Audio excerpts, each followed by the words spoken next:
Jadi pembuka pintu langit nama Nabi Muhammad sallallahu alaihi wasallam. Maka orang-orang yang hidupnya bermasalah, cobalah mulailah salawat pagi 100, sore 100, malam 100. Di senggang, lagi di motor, lagi di mobil, salawat 100 kali. Jangan kurang salawat setiap hari daripada 500 kali lah. Zikir itu panas.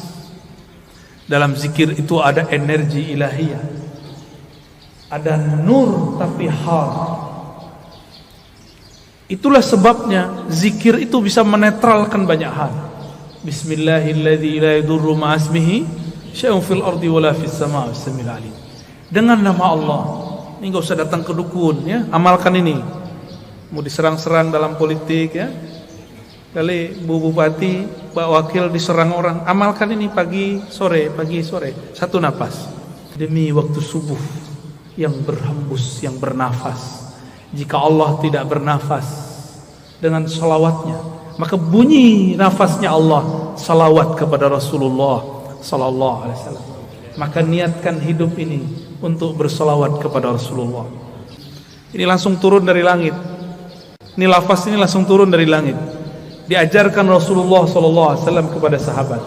Diriwayatkan oleh Imam Abu Dawud.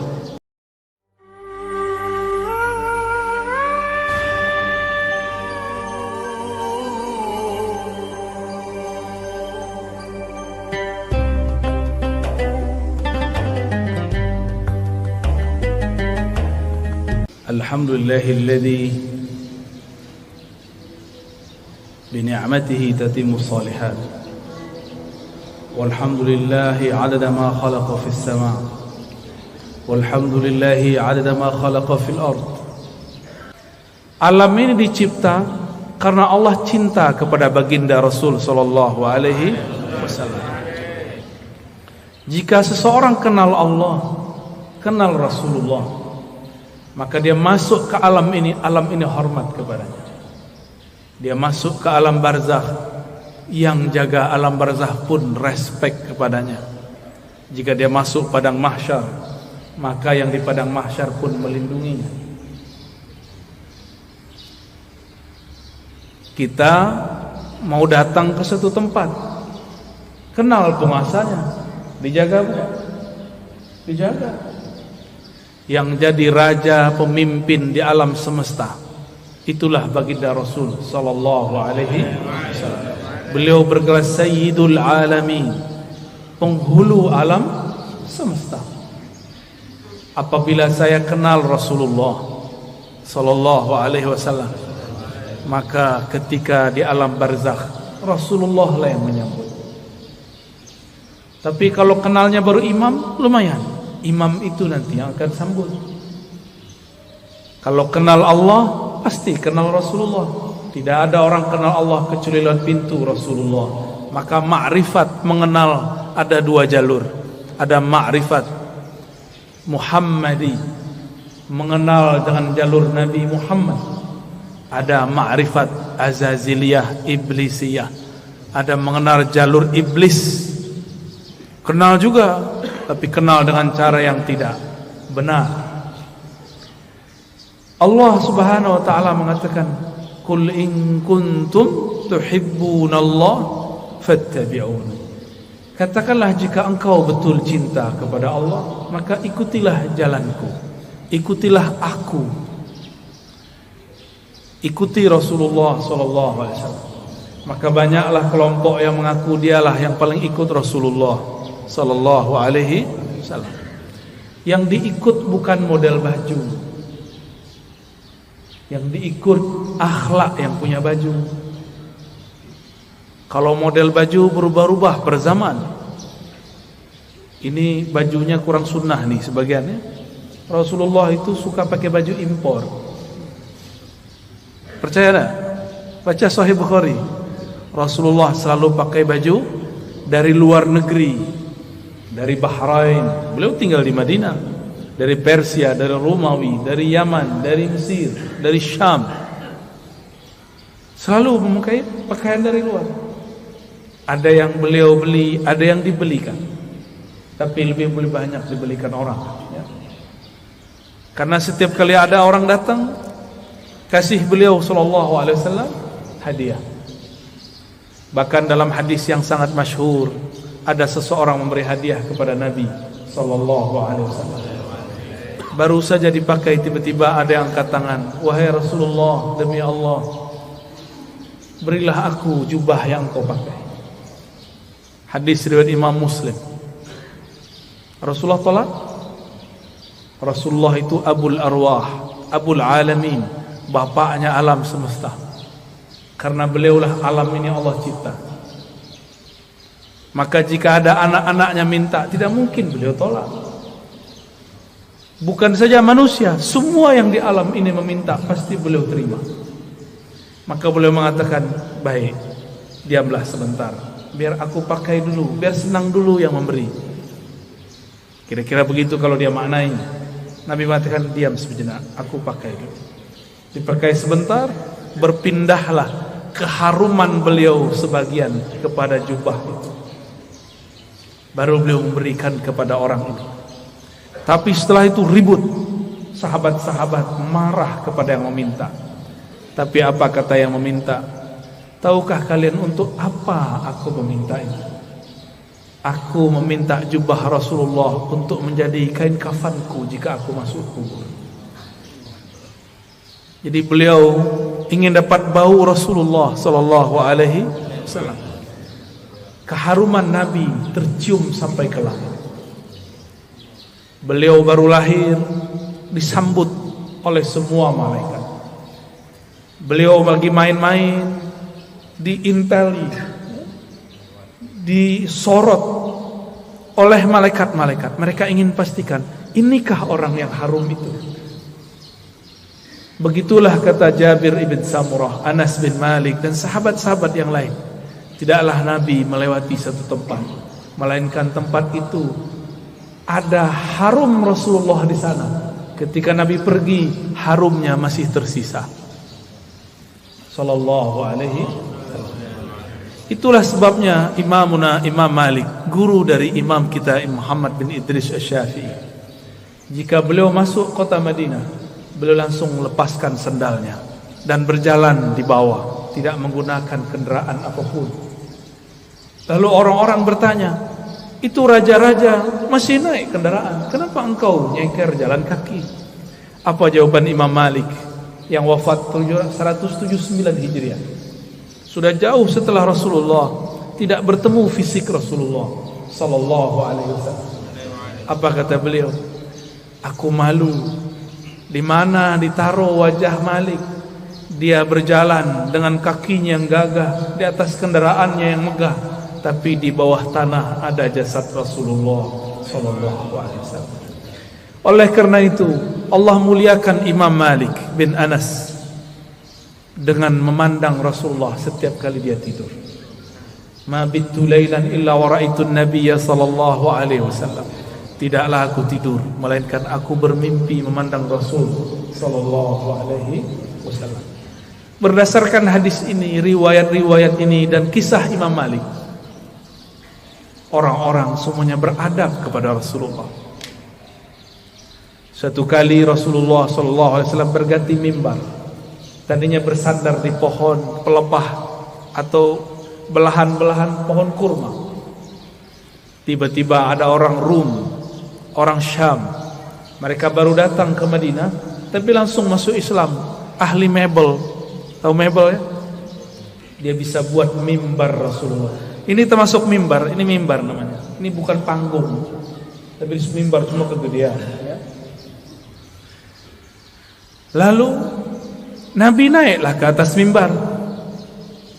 Ketika Nabi memulai mau mengajar di atas mimbar, tiba-tiba beliau dan para sahabat mendengarkan suara seperti orang merindu, seperti pengantar dari pembawa acara kita yang sangat merindukan Rasul sallallahu alaihi wasallam. Ternyata suara dilihat tidak ada anak-anak, tidak ada orang-orang, tidak ada siapapun yang menangis. Rasulullah mengerti, maka beliau mengatakan, yang menangis itu pohon kayu yang aku jadikan sandaran. Sekarang aku tinggal karena ada mimbar yang baru. Maka beliau turun sejenak. Itu tiang pohon dielus-elus, hanna hanina. Dia sedang merindu kepada Rasulullah, ditinggal oleh Rasulullah. Maka Nabi ajak dia ngobrol. Kamu pilih bersamaku atau masuk surga? Kalau kita ditanya begitu, maunya apa? Masuk surga. Samalah dengan kayu. Kata si kayu, masuk surga wahai Rasulullah. Ya, tinggian dikit daripada onta ya. Kalau onta datang kepada Rasulullah ngaku masalah perut, punggungnya sakit, ngadu kepada Rasul, mengadukan perasaan perut dan punggungnya yang berat. Lain dengan si pohon, dia mengadukan masalah, ingin selalu jadi sandaran Rasul. Nabi kasih kesempatan, bersamaku atau surga? Jawabannya apa? Ya, kalau si pohon jawabnya apa? Kayu bilangnya apa? Surga, karena kayu tidak punya akal. Kalau kayu punya akal, dia akan jawab bersama engkau wahai Rasulullah. Ya, jadi yang berhati kayu minta surga deh ya. Berarti di dalam kayu ada ruh yang merindu. Tidak mungkin kayu bisa nangis jika tidak ada ruh di dalamnya. Maka di sini ada ruh. Ada ruh. Di alam semesta ada ruh. Kalau bahasa kawan-kawan ilmu pengetahuan, ada energi. Di alam semesta ini bertebaran energi-energi yang aktif. Elektromagnetik kata orang, dan itu tarik menarik. Apa yang membuat dia paling tertarik? Yaitu sosok baginda Rasul sallallahu alaihi wasallam, atau siapapun yang terhubung kepada Rasulullah sallallahu alaihi wasallam. Maka datanglah seseorang kepada baginda Rasul sallallahu alaihi wasallam,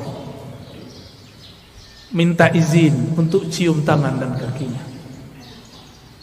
Ada lagi orang datang karena tidak ada Rasulullah, Rasulullah sudah dikubur. Maka datanglah kepada khadam Rasulullah, pelayan Rasulullah, Sayyidina Anas. Orang ini mengatakan, ya Anas, manakah mata yang dulu mata itu memandang Rasulullah? Izinkan aku mengecup matamu. Ada lagi yang datang kepada Jabir, datang kepada sahabat-sahabat lain, mengatakan, manakah tangan yang dulu tangan engkau pernah bersentuhan dengan tangan Rasulullah sallallahu alaihi wasallam? Izinkan aku mengecupnya, memegangnya.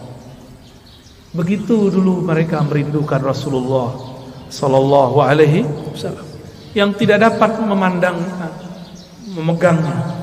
Maka pandanglah siapa yang pernah memandangnya, sallallahu alaihi wasallam. Tiadalah mukmin memandang Rasul sallallahu alaihi wasallam kecuali bertambah cintanya. Tiadalah kafir memandang Nabi kecuali bertambah kufurnya. Tiadalah munafik memandang Nabi sallallahu alaihi wasallam kecuali bertambah kemunafikannya. Maka memandang Nabi pun bukan tanda orang itu selamat. Dengan apa dia memandang? Abu Jahal pandang Muhammad bin Abdullah atau Muhammad Rasulullah. Siapa yang dipandang oleh Abu Jahal, Abu Lahab? Muhammad bin Muhammad, anak saudaraku. Dia tidak pandang Muhammad Rasulullah sallallahu alaihi wasallam. Satu kali Jabir ibn Samurah diajak jalan-jalan oleh Rasulullah sallallahu alaihi wasallam. Sampailah di satu tempat. Tiba-tiba ada seorang ibu-ibu membawakan anak kecil, mengatakan, wahai Rasulullah, anakku diganggu jin setiap hari. Lalu Nabi cukup pegang dada itu si anak, ditepuk-tepuk. Wahai musuh Allah, keluarlah. Ya aduwallah ukhruj. Cuma begitu beliau meruqyah, keluar itu setan. Kalau kita sudah baca Al-Baqarah, udah khatam, gak keluar-keluar jinnya. Ya, sahih. Belum baca ayat kursi. Apa yang salah? Bukan ayat kursinya kurang sakti, kau kurang yakin. Itu masalahnya. Rasulullah SAW sumber keyakinan, maka tidak perlu baca-baca. Beliaulah Al-Quran. yang berjalan. Ketika Sayyidah Aisyah mengatakan akhlaknya Rasulullah adalah Quran, berarti Rasulullahnya apa? Jika akhlaknya Quran, sifatnya apa? Jika akhlaknya Quran, namanya apa? Jika akhlaknya Quran, zatnya apa? Yang punya akhlak itu dirinya siapa? Tentulah ia hakikat dari Al-Quran itu sendiri. Maka jika Rasulullah meruqyah orang cukup sentuh hilang. Kita sudah hembus 10 kali enggak hilang-hilang, karena merasa pintar, ya? Tidak melalui Rasulullah sallallahu alaihi wasallam. Dulu ada makhluk paling hebat di langit dan kemudian menjadi penguasa surga. Dia bergelar Harisul Jannah atau Khazinul Jannah, pemegang kunci surga. Sayang tidak pernah solawat kepada Rasulullah sallallahu alaihi wasallam. Bagaimana dia mau solawat? Ternyata kadang-kadang orang itu diuji dengan orang yang paling dia benci. Iblis diuji untuk solawat kepada makhluk keturunan dari orang yang dia paling benci. Siapa yang paling dia benci? Nabi Adam. Nabi Adam punya keturunan namanya Muhammad bin Adam. Masih ingat kisah Nabi Musa didatangi iblis? Ya. Apa kata si iblis? Musa, aku mau tobat nih. Jadi iblis pernah sadar sebentar, ya. Itu sadarnya iblis pertama kali. Mus, mau tobat nih gimana nih? Apa kata Nabi Musa? Oh gampang. Nih saya tunjukin jalannya. Dulu perintah yang disuruh kepada engkau masih berlaku. Apa itu? Sujudlah kepada Adam. Tuh, saya tunjukkan pintu kuburnya, sujudlah kepadanya. Iblis matanya langsung nyala. Dia bentak Nabi Musa. Musa, engkau main-main. Dia hidup pun aku tidak sujud, apalagi sudah bau tanah. Tambah sombongnya. Maka tidaklah setiap hari memandang iblis kepada kekasih Allah, kecuali bertambah kekufurannya. Aba wastakbara wa kana minal kafirin. Enggan, sombong, dan dia selalu kafir. Maka kana di situ bahasa Arab yadullu ala tsubut wal dawam, menunjukkan itu tetap dan selalu begitu. Maka kana tidak berarti selalu pasten, dia telah, tapi dia selalu. Maka jika ada orang yang cuma mengajarkan zikir, hati-hati, pasti sesat. Pasti sesat. Zikir itu panas. Dalam zikir itu ada energi ilahiyah, ada nur tapi har. Itulah sebabnya zikir itu bisa menetralkan banyak hal. Bismillahilladzi la yadurru ma'asmihi syai'un fil ardi wala fis sama' was-sami'ul 'alim. Dengan nama Allah. Ini enggak usah datang ke dukun, ya. Amalkan ini. Mau diserang-serang dalam politik, ya. Kali Bu Bupati, Pak Wakil diserang orang, amalkan ini pagi sore. Satu napas. Bismillahilladzi la yadurru ma'asmihi syai'un fil ardi wala fis sama' wa huwas sami'ul 'alim. Ini langsung turun dari langit. Ini lafaz ini langsung turun dari langit. Diajarkan Rasulullah SAW kepada sahabat. Diriwayatkan oleh Imam Abu Dawud. Dengan nama Allah, Bismillah, Allazi, yang mana la yadurru ma'asmihi, tidak ada yang akan merusak, mengganggu siapa yang bersama namanya. Ini maksudnya apa? Gak ada yang ganggu, baik dari langit ataupun dari bumi. Namanya Allah titipkan semuanya ke dalam qalbu Rasulullah sallallahu alaihi wasallam. Maka orang yang datang kepada Allah lewat pancaran qalbu Rasulullah, dia langsung diterima. Kalau saya masuk kantor Bu Bupati, bawa surat sakti dari Bu Bupati, diterima nggak? Diterima. Tadi kalau bawa proposal nggak ada janjian, ditolak nggak? Tolak. Biasanya kalau pegawai itu ada kartu ya, kartu pengenal diri. Apa namanya? ID card. ID card. Itu kalau kita kemana-mana pakai ID card. Tertulis di situ statusnya apa. Pasti tempat itu menghormati kita. Yang dipandang bukan kita, ID cardnya. Ya, siapa yang membawa nama Allah, siapa yang bersama Rasulullah, maka dia akan dihormati di mana saja. Imam Ahmad bin Hanbal dilecehkan oleh Al-Ghajjur, ditelanjangi Pak. Itu Imam Ahmad bicara kepada sarungnya, wahai sarungku, tutuplah auratku. Takutlah kepada Allah, engkau mempermalukan aku. Langsung naik itu, diturunin lagi oleh Al-Ghajjur, enggak turun-turun. Al-Ghajjurnya takut. Mulai Al-Ghajjurnya takut Pak. Ayah Buya Hamka mau dirampok oleh penyamun dulu di tengah jalan. Dulu kan belum ada PJR ya, belum ada polisi ngawal kalau Ustadz jalan ya. Dulu ayah dari Buya Hamka namanya Syekh Abdul Karim Amrullah mau dirampok, mau dibunuh oleh penyamun. Terus beliau bilang, tunggu sebentar, saya baca surat Yasin dulu. Yasin. Yasin itu nama siapa? Nama Rasulullah SAW.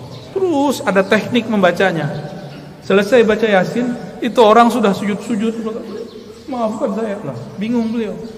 Ternyata ini orang melihat sesuatu ketika Syekh Abdul Karim membaca surat Yasin.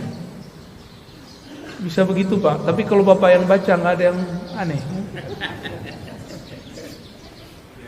Baik. Rasulullah sallallahu alaihi wasallam dielu-elukan namanya baik di langit ataupun di bumi. Coba lihat, Sayyidina Jibril bolak-balik naik langit. Tapi setiap kali sampai di langit pertama selalu ditanya, "Man anta?" Ente siapa? Itu Jibril. Jibril langsung bilang, "Saya orang yang bawa risalah Nabi Muhammad." Dibuka langsung. Sebut nama Nabi, buka langsung. Jadi pembuka pintu langit nama Nabi Muhammad sallallahu alaihi wasallam. Maka orang-orang yang hidupnya bermasalah, cobalah mulailah selawat pagi 100, sore 100, malam 100. Di senggang, lagi di motor, lagi di mobil, selawat 100 kali. Jangan kurang selawat setiap hari daripada 500 kali lah. Sembari bekerja, sembari bergerak. Apa susahnya? Kenapa bersosial media tidak susah? Tapi bersosial media dengan Rasulullah susah. Kenapa kita mau jemput rezeki? Pada rezeki itu ada berkah Nabi sallallahu alaihi wasallam. Rezeki terbesar umat adalah lahirnya Rasulullah sallallahu alaihi wasallam. Suatu kali Uwais Al-Qarni hendak pergi haji. Tiba-tiba ibunya mengatakan, "Wahai Uwais, jika engkau pergi, dengan siapa ibumu?" Kata Uwais, "Baiklah ibunda, tapi tunggu sebentar, aku berikan semua perbekalanku kepada temanku yang sedang merindukan Rasulullah. Tapi dia tidak punya bekal, orang tuanya sudah tidak ada." Dihantarkanlah kepada orang itu. Entah dapat apa rasanya. Orang-orang berangkat, dia tidak bisa berangkat. Teman-temannya Uwais dan teman-temannya semua berangkat, orang ini enggak berangkat. Tiba-tiba Uwais ketuk pintu mengatakan, "Wahai Tuan, wahai sahabatku, ini semua bekalku, aku berikan kepada engkau." Orang ini lagi sujud, ingin berangkat tapi tidak punya uang, ingin berangkat tidak punya kendaraan. Apa yang dia rasakan? Lalu dia bertanya, "Lalu engkau bagaimana wahai Uwais?" "Aku masih punya ibu. Jika rindu Rasul sallallahu alaihi wasallam harus merawat ibu. Orang yang rindu Rasulullah tidak hormat kepada ayah ibunya, batal cintanya." Orang cium tangan guru tapi tidak cium tangan ayah ibunya, batal cium tangannya. Orang yang ziarah ke ulama tapi tidak ziarah ke ayah ibunya, batal cintanya kepada ulama. Betapa aneh sekarang, banyak orang baik ke gurunya tapi membentak ayah ibunya. Aneh. Masih punya ibu sebagian besar, ayah nanti pulang cium tangannya, ya. Baca sholawat ketika mencium tangannya. Semoga Allah ridha melalui itu. Dan pasti ridha. Ridha Allah itulah kunci dalam tangan ini. Kenapa disebut ibu dan ayah itu kunci ridha Allah? Ridha Allah fi ridhal walidain. Karena merekalah kita ada secara fisik, secara ruhani kita ada karena ruhaniah Rasulullah. Maka Rasulullah Nur Muhammad, ruhnya disebut Ahmad, disebut Ummul Arwah, induknya semua ruh. Muhammad, nurnya disebut Abul Arwah, bapaknya semua ruh. Ini cuma istilah bahwa segala satu bersumber darinya. Inilah yang sering kita katakan ketika Allah menciptakan alam semesta. Apa yang Allah lakukan pada alam? Allah menciptakan alam ini supaya alam ini sempurna dengan menyembahnya. Allah tetap sempurna tanpa disembah alam. Allah ciptakan alam supaya alam itu sempurna dengan menyembahnya. Disebut dalam Quran liya'budun, untuk menyembahku.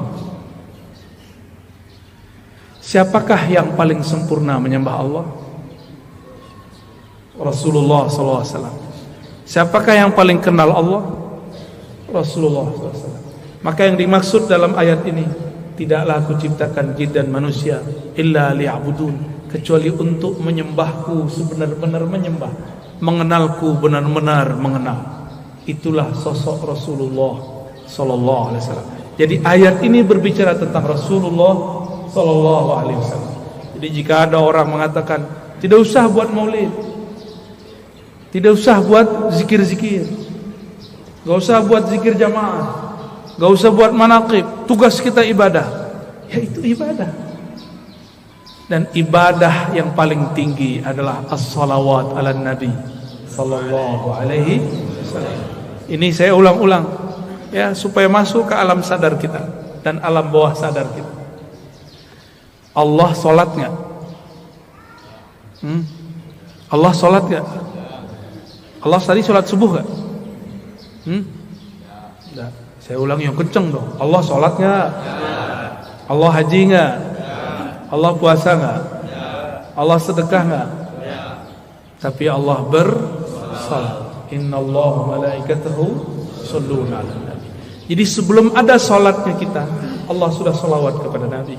Sebelum ada zikir, baca Quran, ngaji kita, belum ada thariqat kita, belum ada mazhab kita, belum ada manhaj kita, belum ada, Allah sudah bersalawat.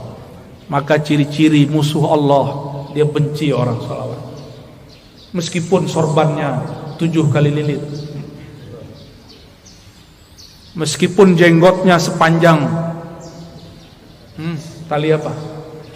Tali rapia. Bapak kayaknya kesal banget orang itu ya. Korban sepertinya ini ya. Nggak ngaruh ya. Tidak berpengaruh. Bapak Ibu yang melakukan Allah, karena salawat itu adalah fiilnya Allah. Salawat itu apa? Apa arti fiil?